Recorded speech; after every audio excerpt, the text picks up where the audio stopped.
విరోధి. ఇంకా కుమారుని ప్రేమించువాడు ఏం చేస్తాడు? వానిని శిక్షించును. కుమారుని ప్రేమించే తండ్రి కుమారుని ఏం చేస్తాడు? ప్రేమించే తండ్రి కుమారుని ఏం చేస్తాడు? ఈ మధ్య రాత్రి పాఠం చెప్పాడు కదా, అంతా గుడ్ పాలిసీ అయిపోయింది. Good policy. ఒక చిన్న మాట అంటే, ఒక చిన్న గద్దింపు, ఒక చిన్న సవరింపు నన్నంటాడు ఆ పాస్టర్ గారు. ఈ చర్చి లేకపోతే ఇంకొక చర్చి, ఈ సేవకుడు కాకపోతే ఇంకొక సేవకుడు, నాకేమైనా సేవకులు తక్కువ, నాకేమైనా చర్చిలు తక్కువ. తెగిపోయి గాలి. ఒక సేవకుడుగా ఒక కాపరంటే తండ్రిలాగా. కాపరంటే ఏంటంటే ఒక తండ్రిలాగా. బతుకు మార్చుకో, తీరు మార్చుకో, దేవుడికి రోషంగా బ్రతుకు అని చెప్పి ఒక గద్దింపు, ఒక సవరింపు మరి చెప్తే ఏం చేస్తున్నారు? బట్టలు మార్చినట్టుగా, ఫోన్లు మార్చినట్టుగా. ఒకడు సంవత్సరం ఒక ఫోన్ మార్చుకుంటాడు. ఐఫోన్ ₹1,00,000 ఐఫోన్ అంటే ఇచ్చి కార్లు మార్చినట్టుగా, వస్తువులు మార్చినట్లుగా వస్తువులకి సేవకులకి మరి ఏమి తేడా లేకుండా అయిపోయింది. వాడే వస్తువులకి సేవకులకి. బైబిల్ మాట, బోధకులు 10,000 మంది మీకు బోధించేవాళ్ళు చక్కగా జ్ఞానంతోటి. అసలు ఎట్లాంటి ఇంకా వాళ్ళ మాటలు వింటే పూలనేట్టే ఉంటే వాళ్ళ మాటలు.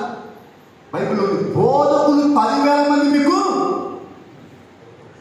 దొరుకుతారు, కానీ తండ్రులు మాత్రము ఒక్కడే. వాడు ఎడ్డోడైనా గుడ్డోడైనా, వాడు చదువుకున్నాడు చదువు లేనివాడైనా తండ్రి ప్రేమ ఎవడు భూమి మీద చూపించలేడు. తండ్రి తన కుమారుడు భుజాల మీద ఎత్తుకుంటాడు. ఎందుకంటే నేను చూడండి నా కుమారుడు, తండ్రి తన కొడుకుని ఏం చేస్తాడు? భుజాల మీద ఎత్తుకుంటాడు. ఎందుకు? నేను చూడలేనిది నా కుమారుడు చూడాలి. తండ్రి ప్రేమ ఈ భూమి మీద ఏ వ్యక్తి చూపలేడు. తండ్రి తనకి ఇష్టమైన కుమారుని ఏం చేస్తాడు? శిక్షిస్తాడు. కానీ ఈ రోజున ఏం చేస్తున్నారు? స్కూల్లో టీచర్లు కొడితే ఏం చేస్తున్నారు? గమనించి పడేస్తున్నారు. కాలేజీలో కానీ స్కూల్లో కానీ. మరి టీచర్కి బెత్తమిస్తే పోలీసులు లాంటి అక్కర్లేదంట. ఎందుకు? చిన్నప్పుడే ఏం చేస్తున్నారంటే స్వేచ్ఛ కలవాడు. స్వేచ్ఛ, నా జీవితం, నా ఇష్టం. వాడి భయం అంటే తెలియదు, క్రమం అంటే తెలియదు, పెద్దలకు లోపడటం అంటే తెలియదు, పెద్దలను గౌరవించడం అంటే తెలియదు. ఇష్టారాజ్యం. స్కూల్లో పంక్తులకి టీచర్కి బెత్తం ఇస్తే ఎవరికి పెద్దయిన తర్వాత ఎవరికి లాఠీ అక్కర్లేదంటే పోలీసులకి లాఠీ అక్కర్లేదు. ఇప్పుడు వీళ్ళకి బెత్తిగా ఒప్పటి వాళ్ళకి లాఠీ ఇవాళ వస్తారు. మరి నిజముగా ఒక దైవజనుడు మనం దండించాడు అంటే, మనం గద్దించాడు, మన మీద అవమానంగా ఫీల్ అయిపోయి, నాముషిగా ఫీల్ అయిపోయి, అందరి ముందు నన్ను అట్లా నన్నే టార్గెట్ చేశాడు. ఆస్తి కూడా వల్ల, లేకపోతే పొలం పంచాయతీలు ఉన్నాయా? నిన్నే టార్గెట్ చేశాడు, నీ అంటే పట్టడానికి. అర్థం చెప్పేది. నేను గద్దించండి, తన సొంత వరకు ఉన్నాడు కాబట్టి, నువ్వు చెడిపోవడానికి ఇష్టం లేదు కాబట్టి పిల్లవాడు నిప్పు దగ్గర పొద్దున పోవద్దు అంటాడు. మాట ఈ పత్ర కొడతాడు. ఎందుకు? వాడి మీద కోపంతో కాదు, వాడి మీద ప్రేమతో. మాట నిప్పు దగ్గర పోతుంటే పోవద్దని చెప్తాడు. వినపడపోతుంటే ఇంటి మీద బాగుతాడు. వాడి మీద కోపంతో కాదు, వాడి మీద ప్రేమతో. మరి ఆ దైవజనుడు నిన్ను సరిచేస్తున్నాడు, సమరిస్తున్నాడు, నిన్ను గద్దిస్తున్నాడు, నిన్ను బుద్ధి నేర్పుతున్నాడు అంటే నీ మీద పగతో కాదు, నీ మీద ప్రేమతో. తండ్రి తన ఇష్టుడైన కుమారుడు ఏం చేస్తాడు? శిక్షిస్తాడు. ఈరోజు మాకు సవరింపొద్దు, మాకు పుచ్చగించి జోలపాట పాడి పిట్ట కథలు చెప్పి మాయ చేసి మారేగా కదా, ఇట్లాంటి ముస్లిం ముచ్చట్లు చెప్పి మమ్మల్ని మేము ఏం చేసినా, మేము ఎట్లా బతికినా, ఎంత నిశ్చిత కుక్క బతికినా మేము మాత్రము ఇంతకుముందు చెప్పారు, నేను బైబిల్ ట్రైనింగ్ చేయలేదు, ఇంకా స్కూల్కి కాలేజీకి వెళ్ళి నేను చదువుకోలేదు. ఈ మధ్య ఖచ్చితంగా చెబుతూ ఉన్నాను. ఎందుకంటే కడవరి తినాలి కానీ కడవరి కడియల్లో ఉన్నాం. ఏ క్షణమో ఈ విధంగా చదివినా సరే అంత రోషం ఉంచుకుంటారేమో. కనీసం దీన్ని పెట్టిన ఆ కోపం, నా మీద కోపంతో ఒక విలియం ఎడ్వర్డ్ గారు ఒక మాట చెప్పాడు. విలియం ఎడ్వర్డ్ గారు చాలా మంచి ఆ యొక్క బైబిల్ థియాలజీ, బైబిల్ కాలం అయితే చాలా డిగ్రీలు కలిగిన వ్యక్తి. ఒకటి రెండు కాదు, చాలా డిగ్రీలు ఉంది తనకి. విలియం ఎడ్వర్డ్ గారికి అని చెప్పాడు, ఆయన నువ్వు వాక్యం చెప్పిన తర్వాత అప్ప బాగుందని బిస్కెట్ అంటాడు. వాక్యం చెప్పిన తర్వాత సూపర్ అన్న, ఏమన్నా చెప్పామన్నా అంటే ఏంటంట మన తెలుగు భాషలో అన్న బిస్కెట్ వేసాడు అన్న. అంటే అది ఏం లేదు, పని కాలే అక్కడ. వాక్యం చెప్తే రెండు జరగాల, వాడి కళ్ళ నీళ్ళు కాలిపోవాలంట, లేదు వాడు కోపంతో పట్టణాన్ని కొరకాలంట. వాక్యం విన్న తర్వాత విన్న వాళ్ళకి వాక్యం పని చేసింది, వేసి టాబ్లెట్ వాళ్ళు సరిగ్గా పని చేసిన నీకు అర్థమవుతుందంటే వాడు పశ్చాత్తాపంతో ఏమవ్వాలా, కళ్ళెగుట్టి నీళ్ళు కాలిపోవాలి. లేదా చెప్తున్న సేవకుని పైన కోపంతో పన్ను పడపట దేవుని ఆ రెండుకి నేను చూస్తా ఉన్నాను. ఏం చూస్తున్నారు? రెండు పశ్చాత్తాపం జీవితం చూస్తున్నాను. నా గురించి చెప్పాడు, నన్నే అన్నాడు అన్నవాళ్ళు కూడా చూస్తున్నాను. దేవుని స్తోత్రం. అంటే చెప్పే వాక్యం సరిగా అర్థమవుతా ఉంది. మరి తండ్రి తనకి ఇష్టమైన కుమారుని శిక్షిస్తాడు. బయట పిల్లలు రోడ్డు మీద పోయి పిల్లల్ని నువ్వు పట్టించుకో, నీ పిల్లల్ని నువ్వు దండిస్తావు, నీ పిల్లలకి జాగ్రత్తగా చెప్తావు, నీ పిల్లల గురించి నువ్వు ఆలోచిస్తావు, కానీ మంచి గురించి నువ్వు పట్టించుకో. నీకెందుకు వాడు ఏం చేస్తే, నీకెందుకు వాడు ఎక్కడుంటే నీకెందుకు, నీకు అవసరం లేదు. నా అనుకున్న వాళ్ళ పని ఎక్కువ మనము కేర్ తీసుకుంటాం. నాది నా వాళ్ళు అనుకున్న దానిపైన మనం ఎక్కువ మక్కువ చూపుతాం. మరి ఈ వాక్యం ద్వారా మాట్లాడు చెప్పాను కదా, నేను చాలా ముండోండి. కోపంకి తోడు జతేందంటే ముండితాను. ఇంకా ఒకటి అనుకున్నాను కూడా జరగాలంతే. అలాంటి తీరులో మరి ఈ వాక్యం ద్వారా దేవుడు మాట్లాడు, తను పిలుస్తాడు, వెళ్ళు అన్నాడు. పిలిచాడు.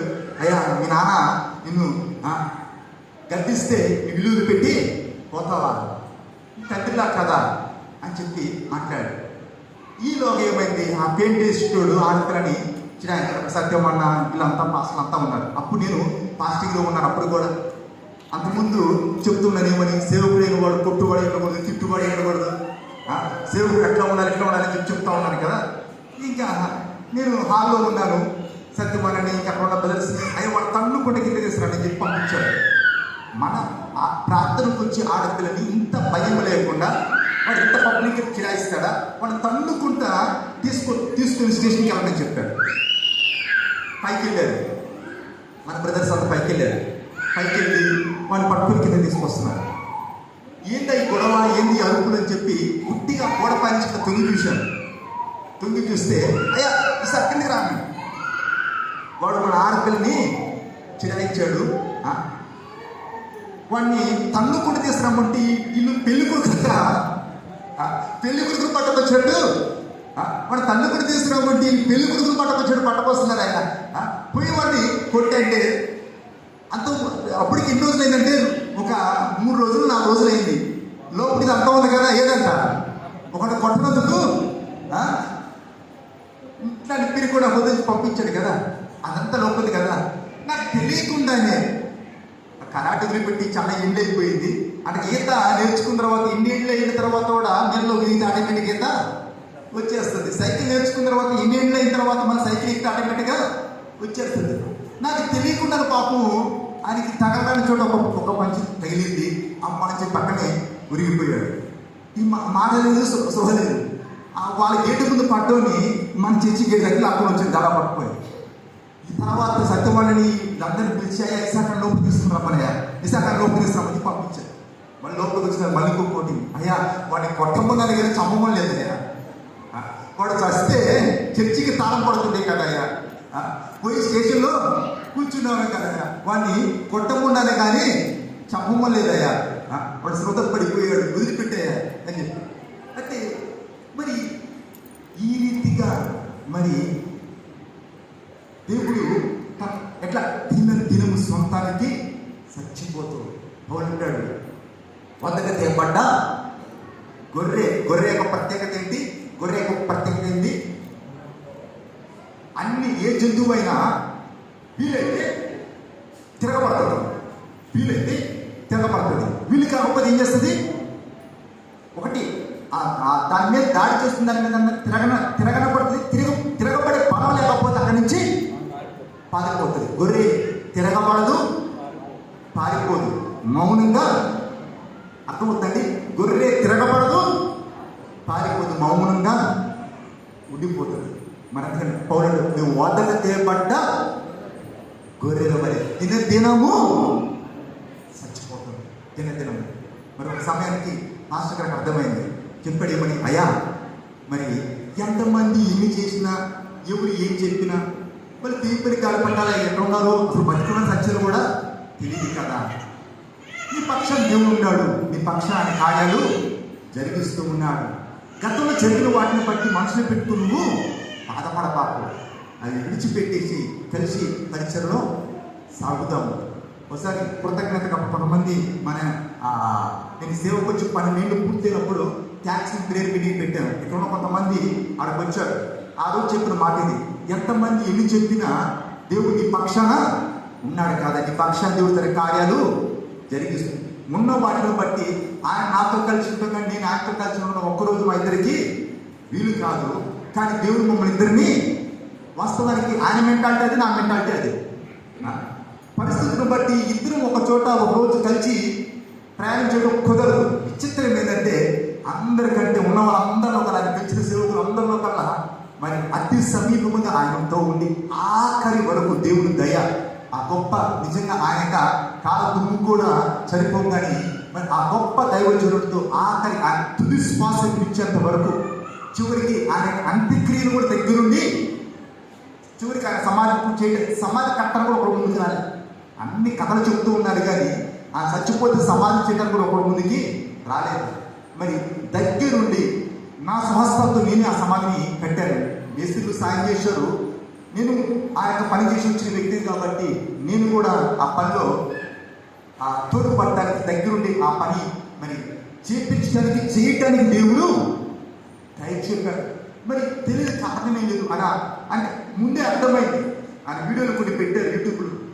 దేవుడు ఆయన తీసుకునేది అన్నీ ముందుగానే చెప్పాడు. తెలియదు. పన్ను మీద లోపలికి వెళ్తే అయ్యా లోపల ముగ్గురు ప్రార్థించాలి, మోకరించు. కారణం ఏమి లేదు. 1కి 3 సార్లు పిలిచి కూర్చోపెట్టి ప్రార్థన చేసి కొన్ని విషయాలు రాబోయే దినాల్లో పరిచర్య గురించి, మరి దేవుడు ఏ విధంగా దేవుడి యొక్క సేవల దేవుడు కార్యాలు జరిగిస్తాడు.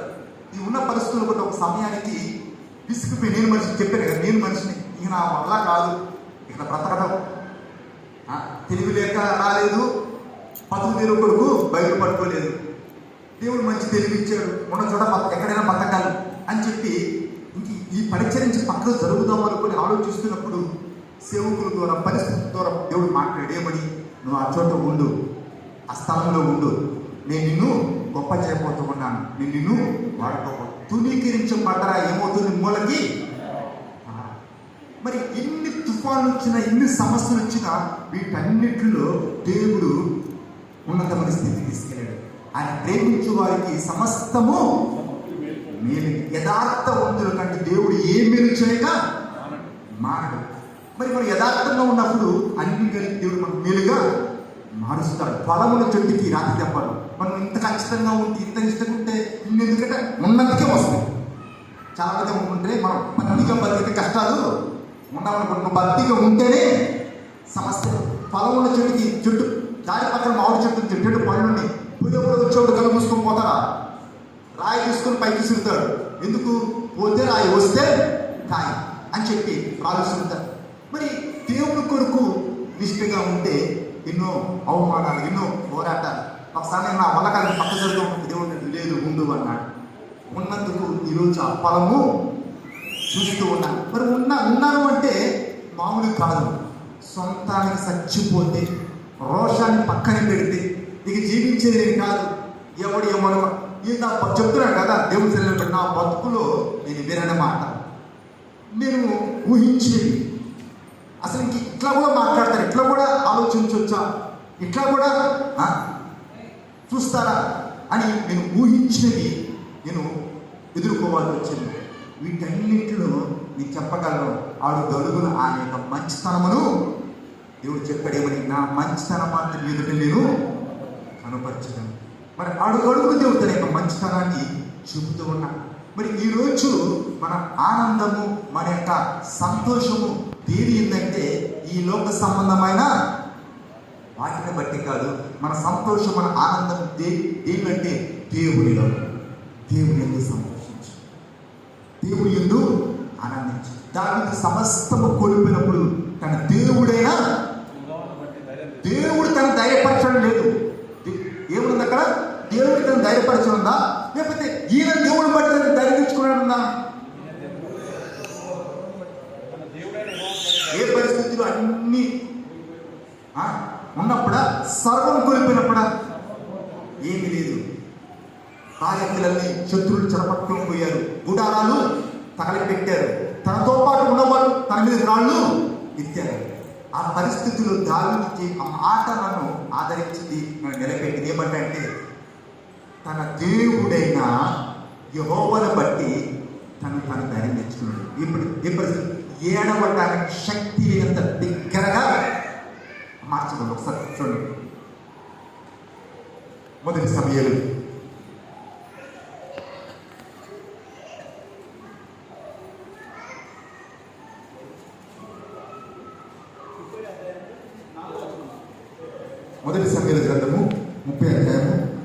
30 చదవండి. ఎవరు అంటే దావీదు అలాంటి మనిషి కాదు, యుద్ధ శూరుడు, ఒక్క దెబ్బతో గొల్లియాతును కుప్పబొచ్చిన వ్యక్తి. అట్లా దావీదుతో పాటు ఉన్నవాళ్ళు కూడా అలాంటి వాడు, సింహము గుండె లాంటి గుండె గలవాళ్ళు. దావీదుని చూసినప్పుడు జనానికి భయం కలిగింది. ఇట్లాంటి యుద్ధ శూరులు ఎంత ఏడ్చారంట చెప్పండి. దావీదు మిక్కిలి దుఃఖపడారు. మరియు తమ కుమారులను బట్టి కుమార్తెలను బట్టి జల్లకందరికి ప్రాణం ఇచ్చినందున రాళ్ళు రూపి దావీదును చంపుదామని దాని పైన ఏడవటానికి శక్తి లేకపోనంత బిగ్గరగా ఆడవాళ్ళు చీటి మట్టికి ఏడుస్తారండి. సంతోషమైన తట్టుకోలేరు, దుఃఖమైన తట్టుకోలేరు. ఈ మధ్య కొన్ని పెళ్లికి వెళ్తే పెళ్లి రోజు కూడా ఏడుస్తూ ఉంటారు. ఏంటి పెళ్లి శుభవాటి పెళ్లి చేస్తుంటే అందరూ కూర్చొని ఏడుస్తున్నారు. ఏంటంటే అన్న మా ఇంటి ఆచారం అన్నది, మా పద్ధతి ప్రకారం వెళ్ళి ఏడిస్తేనే మర్యాద అన్న అని చెప్తా ఉంటారు. సరే, ఈ ఏడుపులు వేరే. కానీ యుద్ధ శూరులు, బలవంతులు, ధైర్యవంతులు ఎట్లా ఏడుస్తున్నారంట? ఏడవటానికి శక్తి లేదంట, కరగా పిచ్చోళ్ళ ఏడుస్తూ ఉన్నారు. పిచ్చోళ్ళగా ఆ పరిస్థితిలో అందరు విడిచారు, అంతా పోయింది. ఆ పరిస్థితులు ఏం చేసేది కూడా చదవండి. దేవుడు తనని ధైర్యపరచడం ఉందా, లేకపోతే దావీదు తన దేవుడిని యెహోవాను బట్టి ధైర్యం తెచ్చుకున్నదా? రెండు వేరే ఉంటాయి. అది వేరే, ఇది వేరే. ఏది? దేవుడు ఆయన ఉన్న శ్రమలో దేవుడు తనని ధైర్యపరచడు, దేవుడు తన బలపరచడం అని లేదు. ఏమనుంది? తన దేవుడని యెహోవాను బట్టి ధైర్యం తెచ్చుకోలేను, తను ధైర్యము తెచ్చుకోలేను. చదవండి. కింద కొద్దివి గొప్పేవి తను పోగొట్టుకున్నదంతా అదే అధ్యాయంలో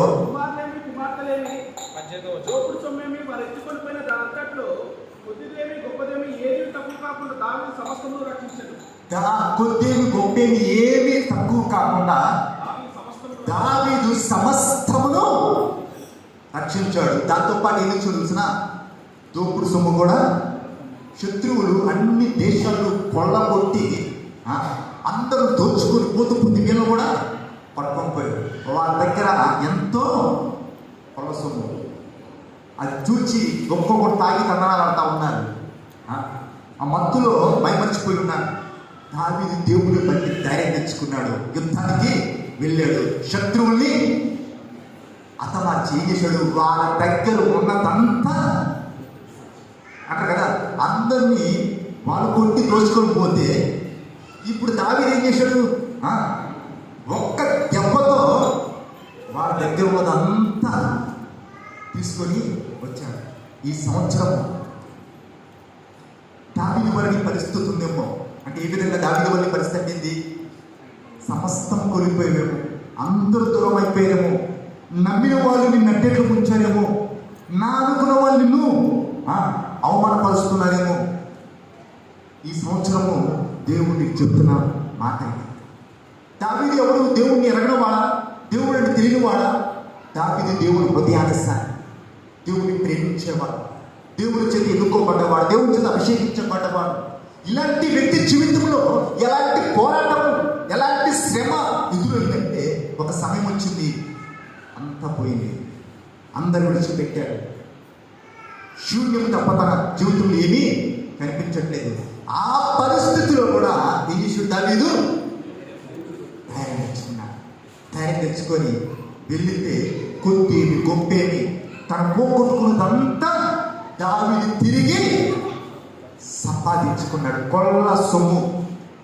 మరి పై చీడ పురుగులు, గుమ్మల పురుగులు, మిడతలు తినేసిన పట్టాలి. నా వయసు అయిపోతుంది, నా అవకాశం అయిపోతుంది, ఇంక ఇప్పుడు నేనేం చేయగలను, అంత అయిపోయింది కదా, ఇప్పుడు నేనేం చేయను.